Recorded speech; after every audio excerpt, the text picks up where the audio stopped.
Sige po, good morning po sa ating lahat. Ayan, to confirm lang, Sir Jai, audible po ba and clear? Yes po. Yan, sige. So, good morning po sa ating lahat, sa ating partners from DepEd RO, NCR at ang mga division offices na kasama natin today. Congratulations, umabot kayo ng last day of training. Yan, despite the bad weather. And yeah, I hope everyone's safe and dry po, no? Yan, at last leg na ng or last day na ng training niyo dyan sa Tanza, Cavite. So, as part of the program, I was tasked to deliver the orientation or reintroduction for some about the Isaliksik. So, I assume most of you naman po dyan ay nakakaalam na sa ating Isaliksik. Okay. So, it's our DepEd research portal. So, again, if we go back to our research management cycle, yan, magsimula sa call for proposals, initial screening, committee evaluation, results notification, implementation. Ayan, so we use the QCC sa call for proposals and sa implementation stage. Ayan, ng ating cycle as technical assistance din sa ating researchers. Research portal is heavily involved naman yan when it comes to sa last stages ng ating research management cycle. Heavily involved na sa research portal, which is on the submission and acceptance of the completed research, yung dissemination and utilization, and mainly the archival, kung saan iniipon na po natin lahat ng ating completed research. Okay. So, Isaliksik is as the DepEd research portal. The E there means edukasyon sa liksik, hindi po electronic. Ayan, so as mentioned sa ating DO, it serves as the central repository of the education research in the Department of Education. So, ano ba yung mga objectives nito? Yan. So, firstly, make education more accessible to aid in evidence-based actions. So, aside sa iniipon natin, hindi lang para itago natin, no? Syempre, medyo proud naman tayo dyan, but syempre, ito na yung source ko or ipunan pag kukuha tayo ng sources. Yan, and as mentioned yesterday by Sir Teds, may mga central offices naman na humihingi din ng mga study sa amin coming from the portal. And next is to encourage the conduct and use of research from school to the national level through the sharing of knowledge. That's why we encourage all our teachers to conduct research at with the aspiring na rin na ma-upload ito sa ating Isaliksik portal. Okay, so let me just share with you the timeline kung paano natin na-develop si Isaliksik. So in 2019, so dyan nagsimula yung mga conceptualization and consultation natin. And then by 2020, prepare natin yung mga standards or yung quality control checklist mismo para dun sa mga papasok na research sa portal. At pati yung mga functions na nasa loob ng ating system. So by 2021, sinoft launch natin siya at merong initial implementation, no? So nanghingi tayo ng mga implementation plan ng mga ROs kung paano nila i-deploy ito kung sakali, and then we finalize the standards ng ating portal. So by 2022, dun ang naging official rollout ng ating Isaliksik adoption of the portal package at yung official launch talaga. So sa ating portal package, ito yung mga issuances kung saan naka-anchor or pinanggalingan nitong ating Isaliksik portal. So yung DepEd 14 series of 2022, yan, siya yung nagbibigay ng guidelines kung paano i-manage yung ating Isaliksik as the official research portal ng DepEd. And kasama niyan yung pag-deploy or ng QCC through DepEd Memo 28 series of 2022 para i-specify kung anong criteria yung mga kailangang ma-meet ng completed research for acceptance and archiving eventually in the research portal. And lastly, yung instruction manual, this was also launched sa ating research management conference last September in Iloilo. So ito naman ay more on the administrators and the uploaders information kung paano ma-access yung WordPress-based content management system or yung CMS ng ating Isaliksik portal. So, as mentioned, if we have any questions about Isaliksik, kung sino yung mga responsible, ayan, we can always refer to DepEd Order 14 Series of 2022. So, itong policy na ito ay similarly may objectives na to promote access to education research para may madaling mapagkuhaan, and then encourage the conduct and use of research, and strengthen evidence-based decision-making sa department. So, sa access, yan. I understand may mga concerns din po no na sana ay mabigyan ang karamihan ng access, but yeah, we are working on it with our team as administrators sa PSPRD and then yung ICTS natin at yung PAS. And sa uploaders naman, ka-partner natin dyan ang mga regional offices through the PPRD, and subscribers, yung mga registered DepEd offices and personnel.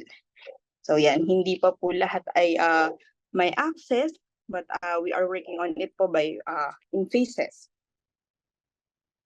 Yan. So sa types of access sa administrators po, yan, kami po yung sa central office yung nagka-create ng new content anywhere on the website, nag-edit and delete ng content, including those na hindi pa created. Ayan, pag may concerns po sa mga accounts, ayan, so sa amin din po nag-email ng mga requests to create, edit, and yung i-modify po yung mga features mismo sa loob ng ating DepEd Isaliksik Research Portal. Yan, o yung content management system nito. Yan. So types of access, ayan. So sa ating uploaders, ayan, dahil as mentioned, we are partnering with the PPRD ROs. Ayan, so ang assignment nila dyan ay to submit approved or permitted content. So meron in-specify lang po namin na to be mindful pala sa paggamit ng account. So nire-request talaga namin na personal account, yung name talaga mismo ng coordinator, yung magre-reflect sa system for easy tracking and security na rin po ng ating portal. And account holders shall not delegate their responsibilities yan to avoid compromising sa loob or para hindi magkaroon ng unauthorized logins sa ating portal yan. So tinatrack namin kung sino mismo talaga yung nag-upload para sa kanya kami makikipag-coordinate in case of any edits na kailangan or if may issues. Tapos po si subscribers, ayan. And si subscribers naman, he or she can access the relevant research and other content of the portal. So as mentioned, it will be provided in phases. Yan. Upon request din po, minsan ayun nagbibigay din po kami ng access, ayan, or accounts wherein yung password po ay sinisend sa personal email yan to update the password and change it. Ayan. So sila po yung mga registered DepEd offices and personnel sa ating archival. So dun po sa mga ina-upload na completed research sa portal, ayan, yung outline po natin na sinusunod ay yung nandun pa rin sa RMG, DepEd Order 16 Series of 2017, or yung mga minimum parts na dapat po makareflect siya dun sa paper. Yan. For basic and for action na po yan. And yung mga supporting documentation po, ayan, pag sinasubmit ang manuscript sa ating research manager sa SDO or ROs, kompleto pa rin po dapat, ayan. Pero pagka ina-upload na po natin siya sa portal, ayan, we request the ROPPRDs to remove na yung mga MOVs, specifically yung mga consent forms, ganyan, yung other MOVs, yung MOA, yung pictures as MOVs nga po to lessen the file size para mas marami pang ma-accommodate na research si portal. And also, isa sa mga checklist namin din sa kanila po sa pag-upload na yung mga documents na may identifiable information, yan, i-remove na po yun. Like yung mga survey instruments na merong may answer, pwedeng survey instrument, i-upload minsan. But pag may names, i-remove na. Yan. Pagka masyadong marami or makapal na po yung manuscript, ayan, remove na po natin. And specifically, we adhere to the data privacy law. Yan. So yung mga specific information na madadivulge pag in-upload yung mga specific documents. Pinaparemove na po. So generally, we don't require a specific format for the manuscript in uploading the research or the research sa Isaliksik. But we only require this cover page. So ito po yung basta magkapare-pareho lang lahat ng education research natin na may gantong cover. So yan yung colors ng border, margin or border on the left side, tapos yung seal ni DepEd or ni RO and SDO sa taas and yung footer sa baba. So hindi ko lang po sure kung sa anong practice ba ng ibang SDO, kung talagang pag pinasubmit ba nila si researcher ganyan na agad or minsan si RO na lang ang naglalagay kung sino yung pumasa, tsaka niya gagawa ng cover page na ganyan. Basta yan po yung nire-require lang na uniform visual template pagka nag-upload tayo sa ating Isaliksik. So ano-ano pa ba yung mga content maliban sa education research, no? So firstly, sa education research, priority natin si BERF-funded. That's why we established this portal para makollect lahat ng ating okay. Miss Magot po, pinapasubmit na daw with cover page. So, iba yan. Thank you po for sharing. Yan. So, ayun po. Sa education research, we prioritize na ma-upload talaga yung lahat ng BERF. Yan. But other than BERF, ayan, as mentioned, we can also upload other researches not funded by BERF. Basta they pass the QCC. So, kasama dyan yung mga na-conduct ng DepEd offices, teachers, and personnel, conducted in partnership with other institutions and external institutions and individuals. So aside from that, the portal aims to contain din yung mga basic education statistics natin and the research bulletins or yung short version ng manuscript. So mga 2-pager lang siya containing the most essential part of the research. Yan. So usually ito yung mga na-present na studies or yung highlighted na mga studies. Yan. Like na-present sa research o'clock, ayan po yun. Hinihingi namin sa mga presenters. And then lastly, yung mga policy and program reports na ma-generate din ay aim to be uploaded din yan sa ating portal. Other analogous content as may be determined by planning service as the policy owner. Ayan, maaari din po lamanin ng ating portal. So with regard to content submission, so as mentioned, ayan, CPPRD po ang uploaders natin. They submit the quality assured research paper using yan, yung quality control natin. Yan, for archiving in Isaliksik. And then, yung administrators through the PSPRD, we review the post against the standards na na-require natin para mag-fit siya dun sa portal and approve the post.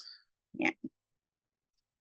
So nasa instruction manual din po yung mga sinusunod na steps ni PPRD kung paano mag-upload. And as a note, any changes po sa mga na-approve na post ay nire-refer po sa PRD. Kino-coordinate po sa amin kung merong something or anything, any updates or changes na kailangan gawin. Right? Yan.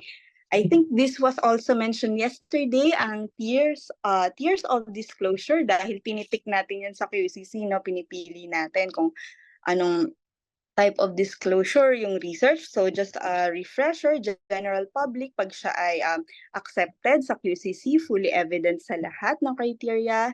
Tapos hindi siya subject to specific international regulation. Yan, hindi na mga kailangang ipagpaalam or iangkla pa sa international regulations. And then research with authors who have consented for archival to the portal. So yung mga 2021 backwards, pag ayun, pumayag pa silang magpa-QCC at ayun, nag-consent sila yan na ma-upload sa portal, even though pati yung mga non-birth. Sa limited naman, para sa mga sensitive topics, yan, related but not limited to the following, yung mga sexual behavior and practices, conduct of illegal activities, experiences on racism, ageism, etc. And yung mga research with international settings.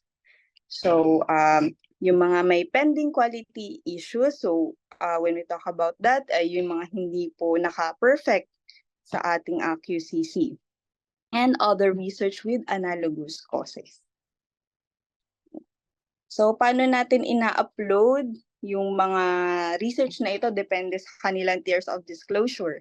So, kung birth-funded siya at general public disclosure siya, we include the abstract and yung full paper po. Pagka naman limited siya and no quality concerns, pasado siya sa QCC, abstract. And pag may quality concerns, abstract lang din. Sa non-birth naman or other types of researches, pag general public disclosure siya, abstract and full paper siya, yan, and it passed the QCC. Pagka limited public disclosure siya, pero no quality concerns naman, abstract lang din.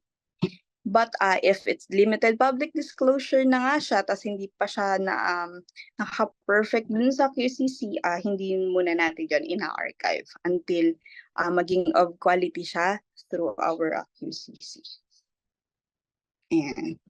So, paano mga pwedeng gawin kung gusto nating i-access yung mga limited public disclosure na research na yon? So, yung requesting party may draft a letter or email sa PSPRD sa central office if national in scope, or kung sa assigned RO nito kung saan pinanggalingan ng research, ayan, sa ROPPRD nun. And then yung PSPRD or the concerned ROPPRD, ayan, sila naman yung magre-review ng request and based on agreed standards, and isasubmit nila ang kanilang recommendation to the Director of Planning Service, yan, if sa PSPRD siya, and then sa Regional Director ng concerned region kung saan yung research yun. Sila yung mag-a-approve or mag-deny ng ating request. So, yan. Archival facility, yan. So, I've heard all the concerns po. Then yesterday, being isaliksik as an archival facility pa lang. No? So, I assume po, we understand po na as of now po, ayan, ang ating isaliksik po talaga ay public, not a publication. So, it's an archival facility pa lang po. And for birth-funded research starting 2022, yan, yung isang archive research po is equivalent to one accepted research. So, pag nakarating siya ng isaliksik, it means it's of quality, it was accepted by the research committees concerned. Yan. Sa process flow naman po, yan. So, yun pa din. The teacher researchers submits it to the responsible research committee. Ayan, and the PPRD submits quality assured na mga researches for archiving in isaliksik. And si PSPRD, pag natanggap na niya yung mga in-upload ni PPRD, will review and approve, and minsan binabalik for comments, and until totally upload na siya and accessible to our content or subscribers, kung saan pwede nang i-download ng ating mga subscribers yung mga research na hinahanap nila.